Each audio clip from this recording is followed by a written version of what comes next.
Hi there, welcome to ebilim online video platform. Tamam emme ebilim online video platformatına hoş geldin.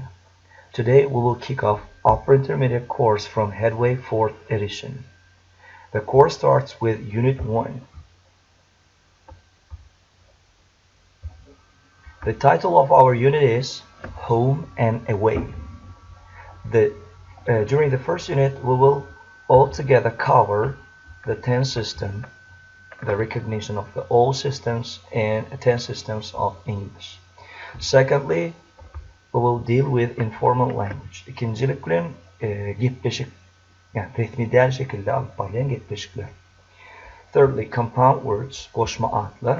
And finally, casual conversations, gündelik alıp bağlayan gepleşikler.